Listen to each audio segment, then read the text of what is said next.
Welcome to It's All About the Questions, where learning to ask the right questions can help you achieve lifelong success. Now, here to help you ask all the right questions is award-winning author, international speaker, and business strategist, Laura Stewart. Good morning, afternoon, and evening, everyone, and welcome to the show this week. I'm just so excited to be here with you because I have been knee-deep, actually over my head deep, in working on a platform for an event that I am part of. And this is such a welcome break in my day, in my week, that I get to spend this time with you live, or if you're listening on the podcast, on the podcast. And today I've got just this person that I have admired since the day I met her, who has been an advisor to me, a mentor to me, who sometimes just a random email will come in from a list I'm subscribed to that she puts out. And all of a sudden, my shoulders will go from being up here to being down here. And I felt, with everything going on in the world today, that I think I should have her back on the show. So I'm going to bring in my dear friend, Rene Brent, who, you know, Rene, you're just one of those people, as I said, that just seeing your face, just talking to you, takes my shoulders from here all the way down. I'm not perfect at it when I'm not looking at you or I'm not listening to you. I'll send you more emails then. Yeah, please do. Please do. Or random text messages. Yeah. And one of the reasons I really wanted to have you on the show, and I had you on, I think it was April or May, when you launched your new book, Breaking the Worry Agreement. Yes. And, you know, I was like, did I have her on? Yeah, I had her on, but it's really important I have her back on again. Yes. So your first book, How to Get Rid of Your Butts. Yeah. How big is your butt? Mm-hmm. How big is your butt? Yeah. B-U-T, you know, but,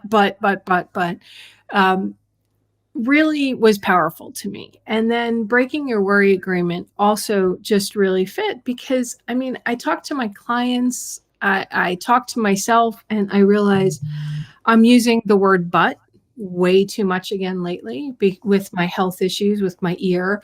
Well, they say I should get out of my house for a little bit, but because of my ear, I can't. Because of my ear, I can't fly. Mm-hmm. I'm getting angrier at little random things, you know, or because nothing seems to be able to complete, right? Everything seems to just take that much longer to get something done around my house or with a vendor. I thought we could talk about that because I know it's happening to me. Mm-hmm. I have resources like you and other people, but not a lot of my listeners even know where to go to for help. So I'm just going to throw the question out there. Are you seeing this happening a lot in your hypnotherapy practice? I mean, you're an RN as well, so you understand the medical component. And what are you suggesting people start to do? So great question. Yes, I'm seeing this. I've never been busier in my practice, and it's more complex. There's a lot of physicality to it. I know you have your own physical challenges that you're going through, and that adds on to the worry because you have this physicality, and then you start adding on the worry about what's my life going to be like, or the anger, right, that you spoke about, or the frustration, or man, I feel weak. I believe that I'm not good enough. Am I participating in life? I'm a challenge to my family. Whatever it is, that adds on. So you may have a symptom here, but you add on all this and it just amplifies everything, Laura. So the question is now, how do you release this piece? Sometimes you just have a physicality. We're human beings in human bodies, right? And we have challenges, and we're going to have challenges. But it's that extra subconscious mental part of it that we can really shift. And that's what I help my clients do. And then when you do that, you even get into, in the clinical hypnotherapy work that I do as a clinical hypnotherapist and a nurse, to release some of the symptoms when we release the physical and the emotional components to it.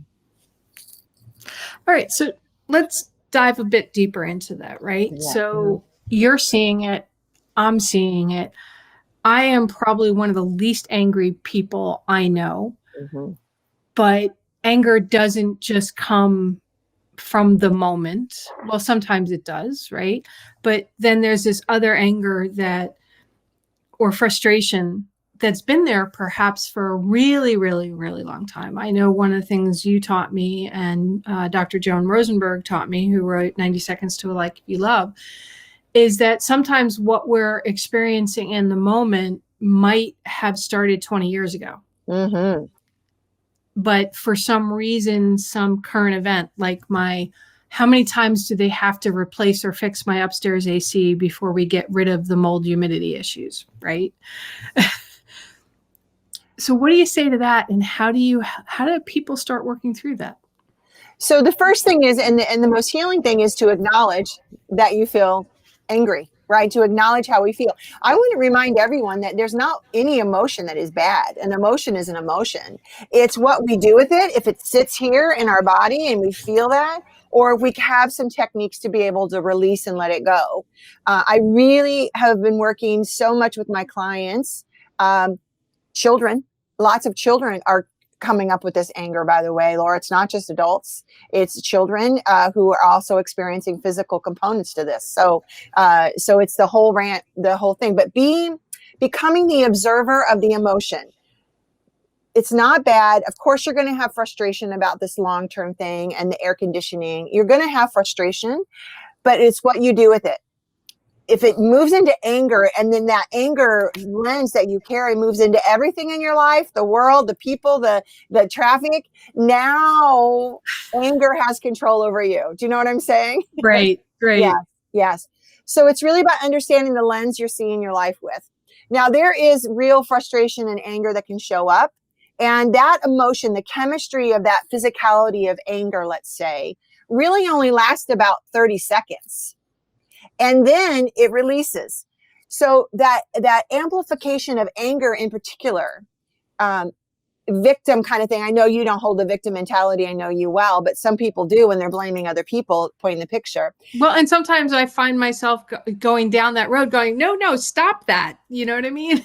But it's easy to get into, and I'll tell you why. Yeah. There is a physical component to it, because that chemistry of that anger, that negativity, amps us up. We feel a little bit more energized. We feel a little bit more in control. We feel a little bit safer because we've now elevated. So that chemistry of that can be very addicting. So when we're in that state, and then when we're here, we may start spinning up another thought so we can feel elevated, get above it again, especially if you feel like everything that you're just not even have your head above water. That can kind of help you feel a little bit elevated. Worry and anger and fear all do that, all help us activate chemically. I'm thinking, as you were just talking, that using but can also escalate that chemistry, because I find when I'm using some of the buts, like, why don't you go there, Laura, or go try that restaurant, or go, which with the ear, it's been more difficult because we all know how restaurants echo, right? But again, yet, there you go. You use the but, and it's very easy to get into that victim mode using the word but, because you keep getting into a loop of, well, I want to do this, but I can't. I want to do this, but they won't let me. I want to do this, but I don't know how to. And you can get into such a deep, horrible place of it, Rene. And your book, by the way, I still love and adore. And when I had all the mold issues upstairs and I had to purge more than half of my library, I kept the signed copy of that book. Oh, excellent. Well, if it ever gets trashed, let me know. I'll send you a new one. All right. I got it. I haven't tried to put it back in, so it might, because, mold is just so crazy and invasive. I'm so sorry you have to go through that. So this is what I want to say about but, and the point I was making in the but book is, whenever you do a but, you're really giving away your power to whatever it is, to the ear, to the mold, to the whatever. A but it's stopping you. Now, there can be a benefit to a but, which is I don't have to go do that. And that part of you that's blocking you do that, has the highest intention for you. It's trying to help you some way or the other, protecting you probably, especially if you've had a kind of a chronic ongoing issue. The brain wants to protect us in that way, and it moves us away from something or towards something else. So a but gives away your power to the part of your subconscious mind that's blocking you from doing what you want to do. When you feel that, now the subconscious is driving the bus, so to speak, and you're in the back. So, and that never feels good. And anger can show up because we're not happy that we're not in control of our life. Make sense? Makes total sense. Yeah. Yeah. So then what are some steps that my listeners can start doing that begin to create an awareness of when the patterns are happening, so that they can maybe pause and go, oh, wait, that just happened. Or to say to themselves, when I notice that, I'm going to do this instead, or For in sure. place of. Yes, yes. So awareness. So one of the first things I do is tell people how to listen to their body. When you're starting to feel that butt's coming on, or you're starting to feel angry or frustrated, Laura, you feel it physically. If you just close your eyes right now and think about all this issue, and that you can't go out to restaurants, and it's 3 times for the air conditioner, right? All this frustration, even this anger about it. Where do you feel that physically? Right. My chest, my back, my shoulder, and my lower back too. Yes. So that's called the felt sense, feeling the sensation of emotion, energy, and motion. So we feel it physically before we even understand what the but is. We start to feel it because it clicks very quickly, that the chemistry, and it's called feeling the sensation of emotion. So if you start listening to your body and understand that that's showing up, and you may not even know what it's connected to, honestly, the subconscious mind's very, very quick. Now you can do a few things to counteract it, to gain the awareness, to be the observer of this. And all hypnosis is self-hypnosis. All I do is help people quiet their brain waves, quiet their chemistry, so they can have access to this part of the brain that they need to speak to. So when you're feeling that, and you feel that in your chest or here, all I'm going to tell you to do is just to start by just relaxing your jaw. When relaxing your jaw, you may be having tension in your jaw. A lot of people, when they're going through stress, have TMJ, because we tend to want to clench down our jaw and hold our breath. In order to do that, it's the body and the mind wanting to suppress the emotion. We don't know what to do with the emotion. We're only taught how to push it aside and move forward in our life, right? So, and I think awareness of that is shifting, but it's just about relaxing your jaw, because when you relax your jaw, you're quieting down the nervous system in your body. That vagal nerve runs from it's your cranial nerve here down to your heart and your gut. It's kind of the nervous system highway monitoring system. So when you clench your jaw and hold your breath, Laura, you're squeezing on that vagal nerve, and you're sending a message to elevate, to fight or flight, to create the chemistry that's going to make you feel a little bit like this, right? Does that make sense to you? It does, because as you were talking, I was like, for those who are watching on the video, you saw me sort of trying to massage the whole jaw thing. For those on the podcast, you might want to just check the video live stream. But as I did it, stuff started popping because it hurt really bad. And then I could feel that vagus nerve that you were talking about. And it was like, yes, it was definitely feeling constricted when I got it to release a little bit. The breath seemed to go a little further down into my abdominal area versus being stuck sort of at my throat. Exactly. Another component of that, this is called the alpha sequence by John Overdorf created this, and it's fantastic. It just quiets down your brain waves, quiet down your chemistry. So when you relax your jaw, you quiet down the nervous system. The other piece of that is relaxing your tongue. When you drop down your tongue a little bit, because if you're in frustration or you're in anger and there's a lot going on, you got a lot of dialogue about it. You're talking about it. You're in your brain. You're like, what the heck's going on? And you're feeling all these things, and you're spinning and looping around in it, right? Right. So when you relax your tongue, you are disengaged a little bit from the language centers in your brain. And when you do that, that internal dialogue can quiet down. And now you can kind of get on top of it and be the boss a little bit of it. When you relax your tongue and your jaw and then breathe. Inhale and exhale. You're going to quiet everything down when you do that. Just do that for a minute. Relax your tongue and your jaw. Take an inhale and an exhale. The thoughts might still be coming in. That's okay. Inhale and exhale. And what does that feel like now, Laura? I just feel like my cortisol levels drop by half just with you guiding. But when you're alone, you don't think about it because all the thoughts are going crazy rampant. Yep. I find sometimes I wake up in the middle of the night because my tongue is literally plastered to the roof of my mouth, pushing so hard it actually wakes me up because the whole jaw is tensed and I have to force myself to try to relax all that. I guess my brain is trying to talk a lot like in the middle of the night to work things through. Never thought of it that way. Well, that's an excellent point. You're right on, Laura, because if you're not speaking to your subconscious mind through the day, it's going to talk to you when you put your head on a pillow.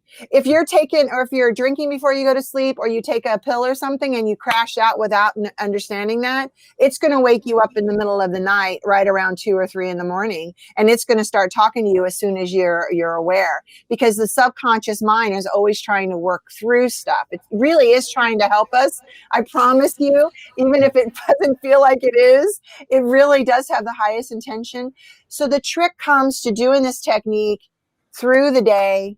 All of these techniques, a meditation I'm going to tell you about in a minute, is all on practicehappynow.com.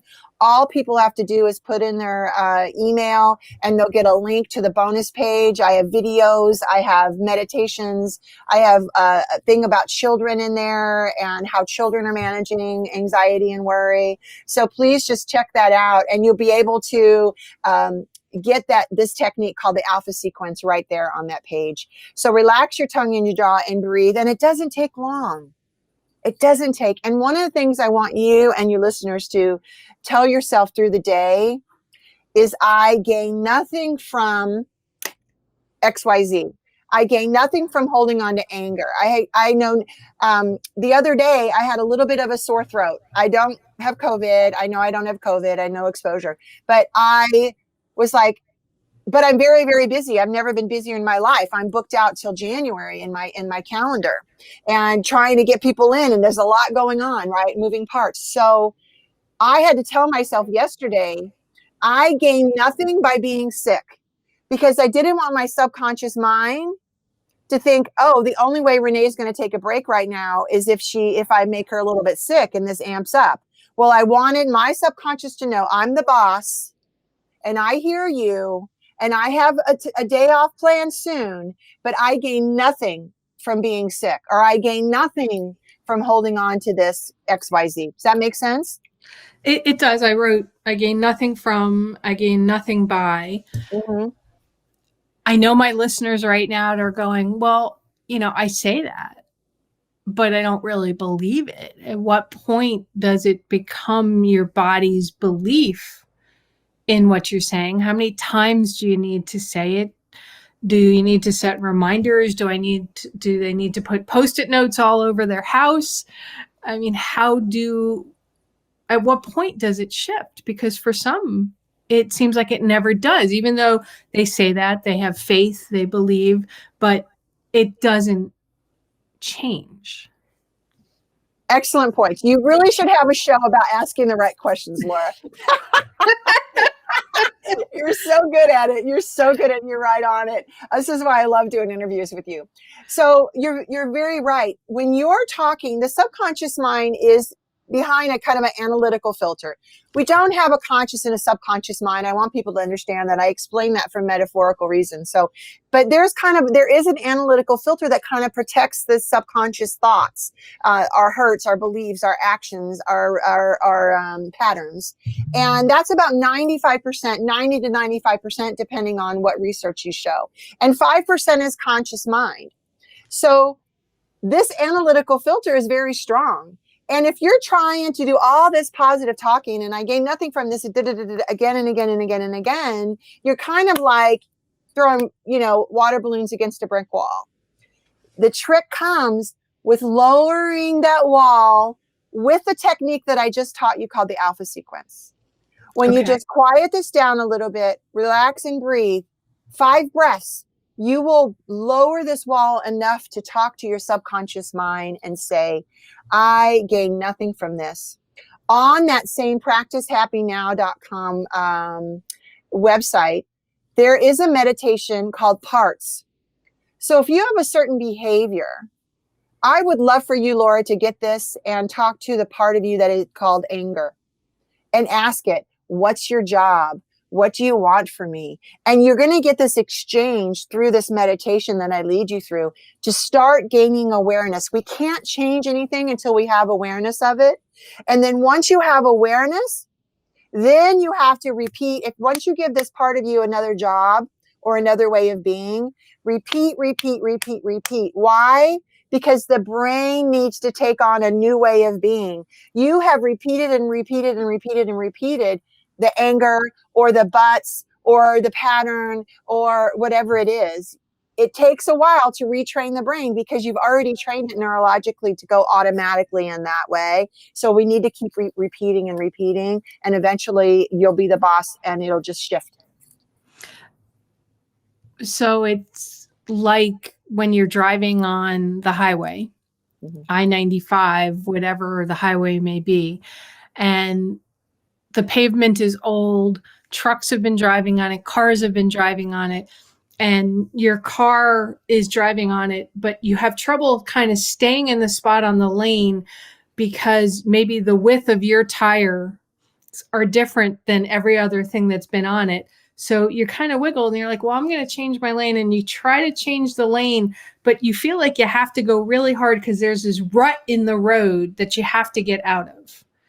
Or for those up north right now who are dealing with massive rains, their tires are just spinning and not going anywhere. So you put kitty litter underneath it when it's snow, or you fill in with sand to eventually flatten that road so that it's easy to move. So you're saying we need to fill the rut, and that's where the constant going back through the alpha sequence helps fill in that rut so that the rut is now even with the rest of the brain so that it's easy. You don't get stuck. Exactly. So the reason we feel stuck in old behaviors is that we're here and we're well trained. So we have it's kind of like a well-worn path or a lane on the highway, a well-worn path in the forest where people go and it's just an easier path to go. It's just easy that way. There's one over here that's kind of, there's some rocks and there's some trees here. So we go, I'm going to go the easier path. Once we lay down neurons to a certain behavior, even something like anxiety or fear, right? Worry. In my book, Breaking the Worry Agreement, I talk a lot about how worry and fear absolutely are a building block for anxiety. No doubt about it. Absolutely. There's a lot of science in that book around that. So once you have these neuron connections to that, every time you feel this physically, now you got to, there it is. You do a breath, you do a technique, and now you're going off on this other pathway. Now you're going off into the other lane. And now you're doing this. So every time you do this again and again, you're retraining your brain now. And eventually this pathway that used to be smooth is now starting to get overgrown. And this one is a smoother path for you. And that's where you naturally just start going without the other. But you have to be the boss of the subconscious mind. It's not always easy. This in between, this is what I tell my clients is, this is a Joe Dispenza thing. In order to be who you want, you have to stop being who you are. So in order to do that, so you're in the driver's seat, you're like, yeah, I got this. I'm going to do these techniques.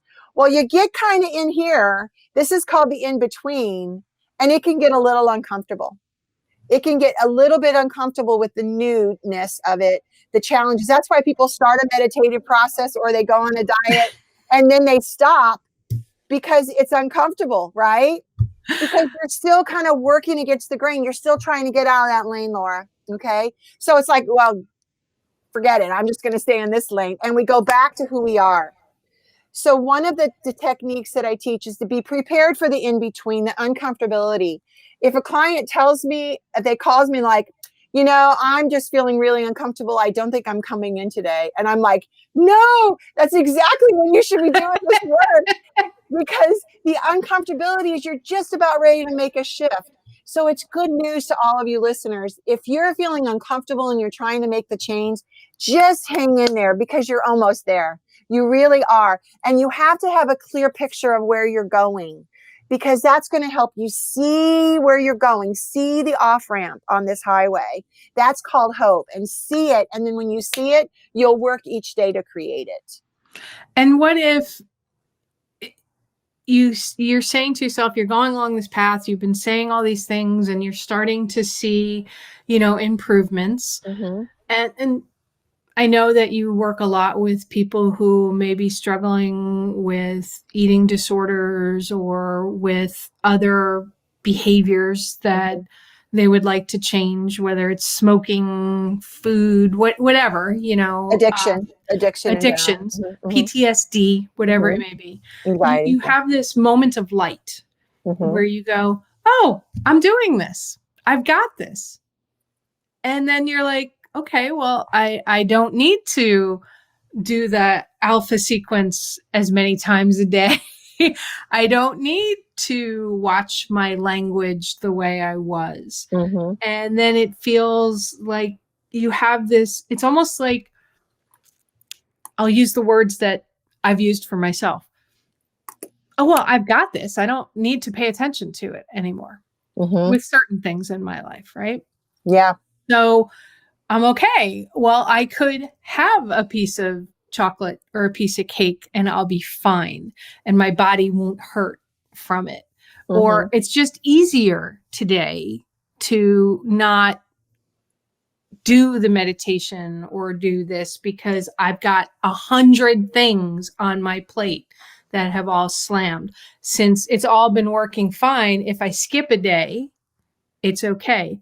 What do you say to my listeners? And I know it's a real thing, but how do you work through that? So have the awareness of that is going to happen. One of the things I tell my people how to surf an urge, so to speak, for something that they don't want to do, like food, alcohol, drugs, porn, shopping, whatever, is, through COVID, by the way, I've had a lot of shopping addicts come in who've spent hundreds of thousands of dollars during COVID and are in real trouble right now because of it, because it's the only thing they could get at to do that. So side note. So one of the things, if you're doing great and you're feeling really good, and somebody says, oh, you don't need to do that right now. Close your eyes, relax your jaw, and ask that voice, how old are you right now? Because I promise you, it's a very, very much, much, much younger version of you. Right? So if I'm working with someone and they want a cookie and they want it right now, just close your eyes and ask, how old am I right now? And you'll find out. And that's when you renegotiate. That's when you renegotiate the behavior, because it's not the cookie. It's not the behavior. It's not that you want to miss out. It's what do you really need right now? What do you really need now? Or what is your highest intention? How old am I right now? Or what is your highest intention for getting me to not do that, right? You can ask the buts that part of you that's the but. Ask it, what's your highest intention for me? Because I promise you, it thinks it's helping. And now you renegotiate. This is all about acknowledging, not suppressing. Acknowledging the thought, acknowledging the behavior, right? Even if you do miss a few days, don't just say, oh, that's it. I'm back to the old way of being. Just stop and talk to that part and renegotiate. Because when you renegotiate, you become the boss again and you take back your power. It feels like with certain things, right? Because it's not with everything, that invariably my listeners will say, well, I feel like it just became ingrained in me. and I didn't need to do it anymore. And then all of a sudden, 6 months down the road, it's flaring back like a tornado, an F5 tornado coming at me.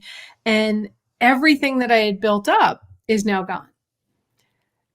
So it's like this slippery slope, and like Sisyphus from, all the fables and all of that stuff, where he's constantly having to push the boulder all the way up, and no sooner, just before he can make it to the top, it slides back down. Is there ever a point, Rene, where when you think something has reprogrammed in your body for good, that it really is for good? Or do we always have to be aware and be alert on that? Because that hyper alertness can be its own problematic issue as well. Excellent. So the symptom can show up again, right? If you don't get at the root cause. And that's what I do in private work in my hypnotherapy. So I get to the root cause of this behavior. If you want the boulder to stay at the top, you got to ask, what's the cause of the boulder going down? What can I do about it? Right. So it's, you just put something to block the boulder, right? So you got to learn. So you got to check at the cause of why this is continuing to happen. And I promise you, just because you're getting the same symptom or similar doesn't mean it's the same issue. It just means that that's what your brain has learned to do, a strategy, a symptom to help you feel better. And it can go back down the old pathway again, even though it's not as easy, right? So when that shows up, and it shows up for me, and I've been doing this work, personally for 10 years, I thank it, I acknowledge it, and I'm like, oh, because it's just another layer. Sometimes when we do this layer, something else can come up. So that awareness is awesome. So it's not exactly the same issue. It's what's going on for me right now. Thank you for showing up for me. And what do I need right now? Instead of just surrendering to it, just look at it again, because I think you'll see a different, our mind is kind of like a kaleidoscope. It's never the same when we turn it. So just take a peek at it and you'll see a different picture. Because it often can feel like it's the exact same thing, or that it reacts in the body the same way, the triggers that constantly go on, the feeling of, I'm never going to get rid of this. Exactly. So it's real. The answers are not up here. The answers are in here. So I'm going to encourage everyone, when you're trying to get an answer to something, or trying to understand a behavior or even a thought pattern, just close your eyes, relax, breathe into it, and ask that feeling in your chest, if that's the only awareness you have that something's going on, that uncomfortability physically. Ask it, what's its purpose? Why is it showing up? But the answers are not up here, I promise you. The answers are not here in your story.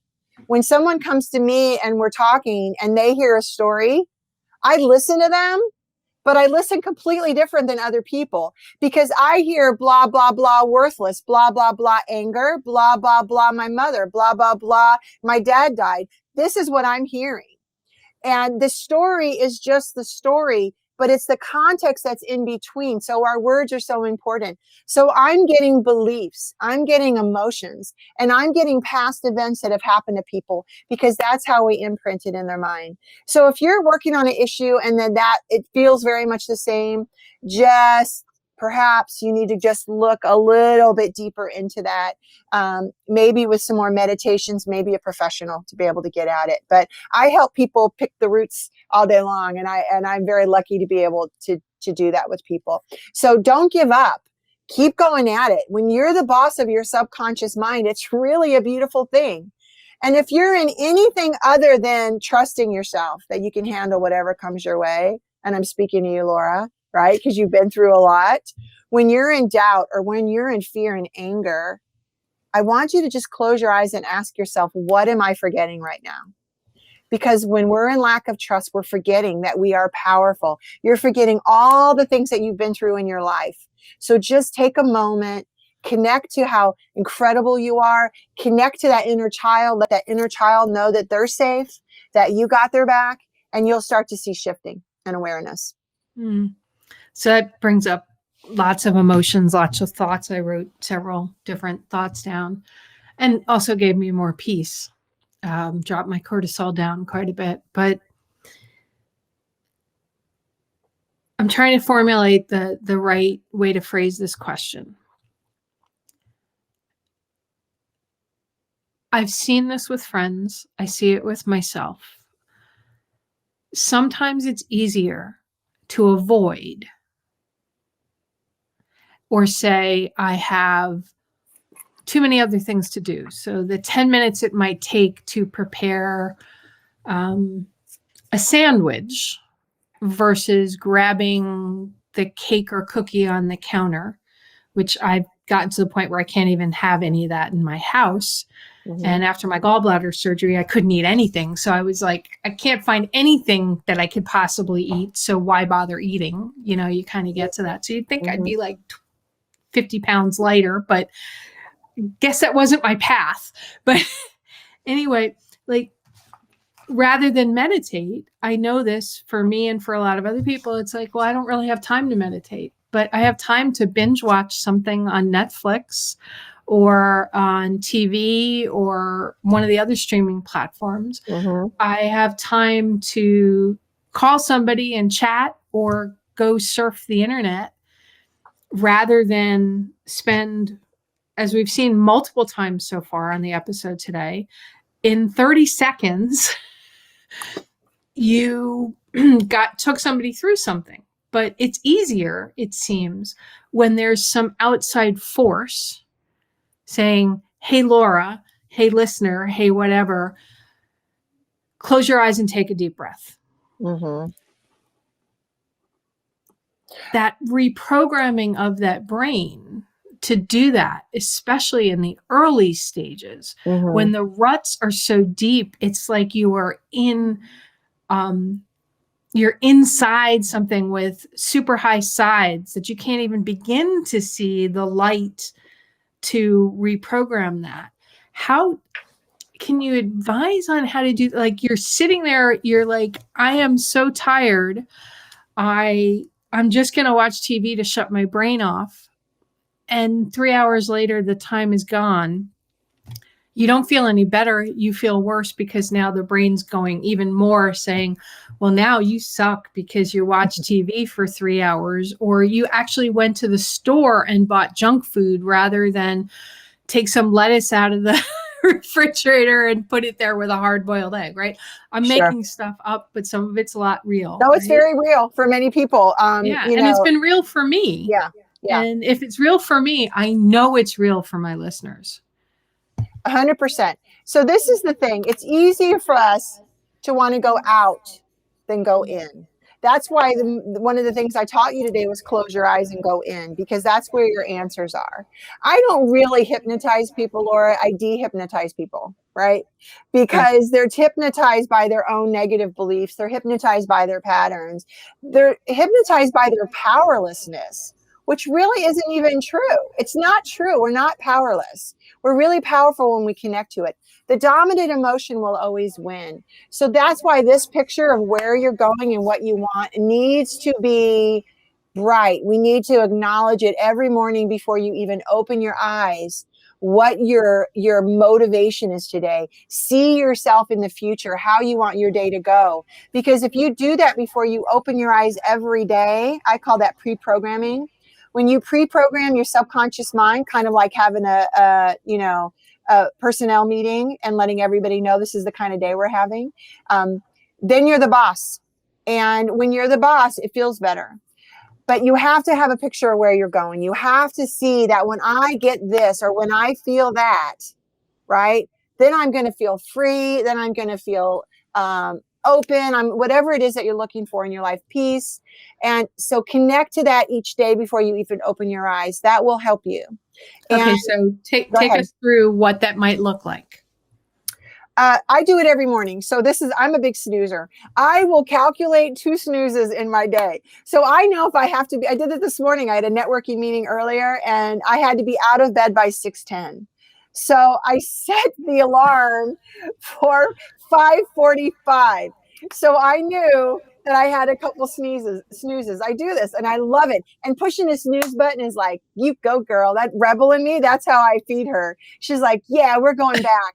And if I snooze 3 times, then I call that going rogue. I go rogue sometimes. Because sometimes we just got to feel like we're going rogue. Right. And I do that with sleep. So it'll go off. I'll snooze it. It'll go off again. And then what I'll do, depending on my time, is I stay in that state and I see my life, how the goal that I want for that day.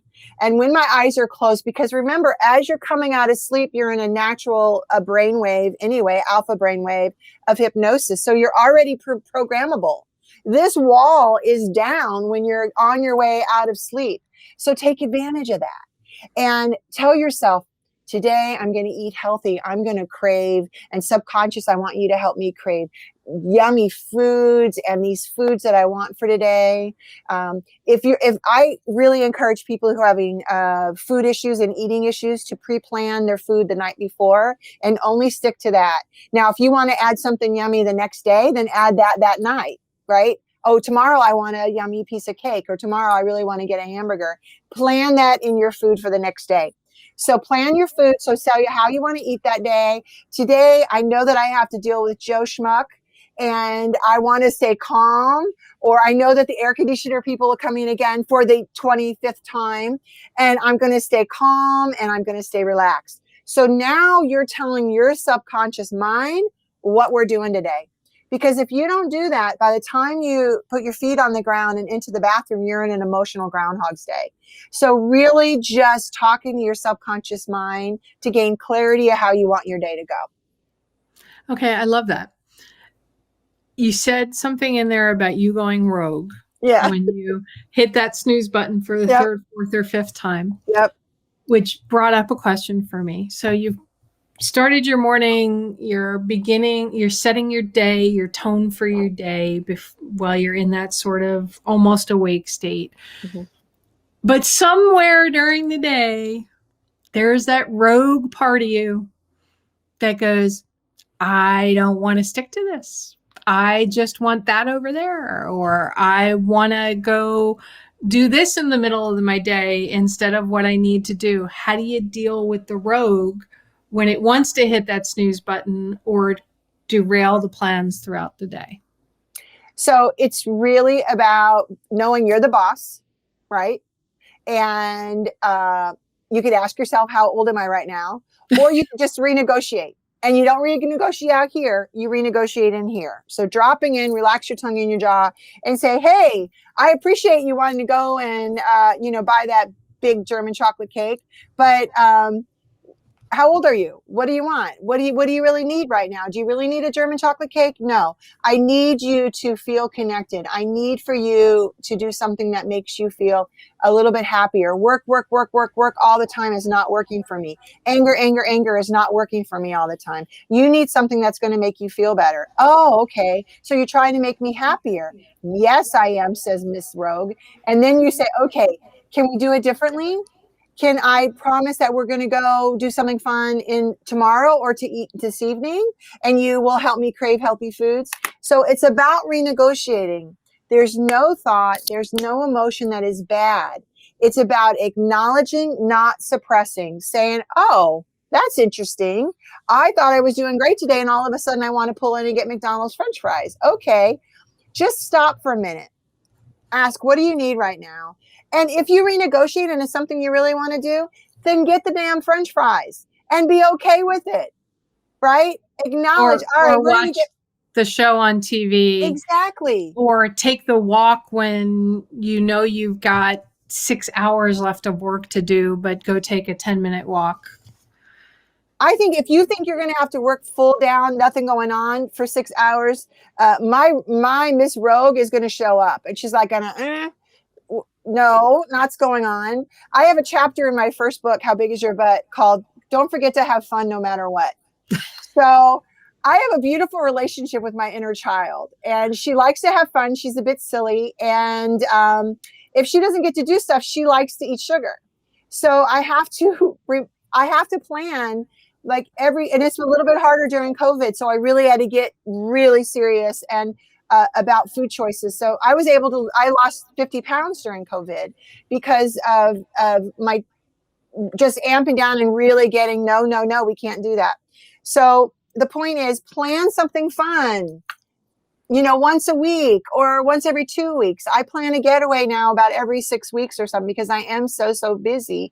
I have to plan that in my life. So renegotiate it. And if you want to do it, just do it without guilt. Do it without self, judgment. And just enjoy. This is what life's about, right? We don't have to be so serious all the time, but renegotiate, saying, all right, I'm going to give you this piece.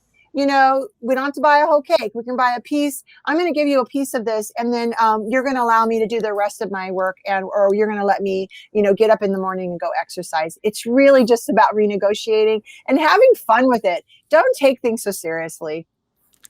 Okay. So I have to ask, what do you do for fun? So what do I do for fun? I travel, which is great. I have a 6-month-old grandbaby. He just turned 6 months old. So that's really fun. Sometimes for me, it's just giving myself permission to spend time with my partner. And we binge watch, we just binge watch Made, which was great, by the way. It's a great show. And just give myself permission to zone out for, 4 hours or something and not have any stress about it. That's interesting because I never think of watching TV as fun, but it is, right? And I read a lot of books, but it's become I read a lot of books because that's my job. Yeah. To read a lot of books. So I've lost some of that fun reading a book. I just agreed to read a manuscript for a Morgan James author who's writing, it's like a sci-fi fantasy kind of fun thing. And normally I'd be like, I don't have time to do this. And then I went, but I love that genre and I don't read it enough because I've got a stack of 15 books to read in prep for my show. Right. So it's retraining our brain too that, okay, I can watch TV for fun, but 12 hours of it is probably feeding some other part of me.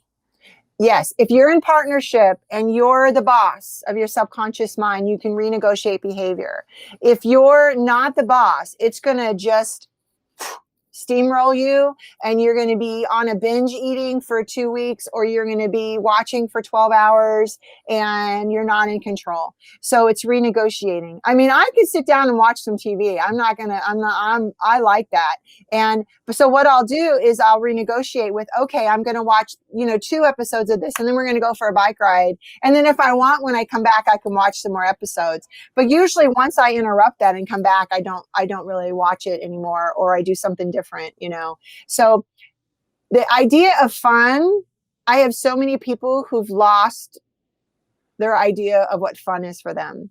So I'm going to encourage all of you to connect to what makes you feel fun again. And even if it's something you used to do when you were a kid, just go do it. Go to a park and just swing and just connect to your inner child and feel him or her. Because when you do that, you give yourself permission to negotiate and be the adult, but let the child be you, be the adult. But you have to remember to play with the inner child. That's very important. I love that. And I think we're going to end the show on that note. So I want to make sure people can find you, because I love the idea of leaving people with this really happy, positive thought of play. How can people find you? I know your website, I'm putting it underneath the video right now, practicehappynow.com. You've got tons of great free resources, but how can people reach out? Yeah, and that's a landing page for my book, Practice Happy Now. I also have renebrenthypnosis.com if you want to have a conversation about it, or how you can get started on your journey and create more fun in your life or more success. You can reach me at renebrenthypnosis.com. I have of course, the books, How Big Is Your Butt and Breaking the Worry Agreement, all on Practice Happy Now or on Amazon. But during COVID, I put a lot of videos out there, not so much in the last 5 months or so, because I had a book, a baby and a wedding, a grandbaby and a wedding, and then some deaths in between just to add to the spice. So I've been very busy. But my YouTube channel, Rene Brent Hypnosis YouTube channel, there's a lot of videos on there. If you have clinical issues, I have it's a 45-minute lecture that I did to medical professionals about the application of clinical hypnotherapy in a modern medical society. So check that out if you have those issues, or just give me a call and I'd love to chat with you. And a little endorsement for you from me, hypnosis is not what you see in the fairs, everybody, where they're making you do things, quack like a duck or do crazy behaviors. It's not that. This is about kind of shutting off. I like to think of shutting off that first level of the brain that's constantly in analysis mode, so that you can actually feel what's behind that, and then give it an alternative way of thinking. But you can't be told to do anything that is not safe or right. Your body, your brain just won't allow that to happen. Yes, you're always in control. You really are. Simpsons just has a new hypnotherapist on the program. She's a uniboob. She's a cancer survivor. She's a hypnotherapist on the Simpsons show now. So oh, really? There you go. Yeah, we're getting popularity. I don't know if that's a good thing or bad, but again, have some fun.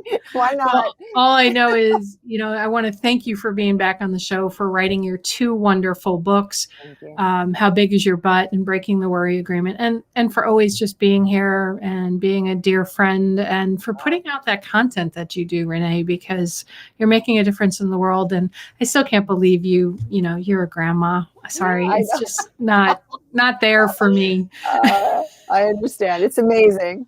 Yeah. All right. Well, thanks for being on the show again. My pleasure. Anytime. I love having Rene on. I love having guests like this. I hope you learned several new questions to ask yourself. Some of the ones I wrote down are some statements to say. I gain nothing from this. I gain nothing by using the alpha technique.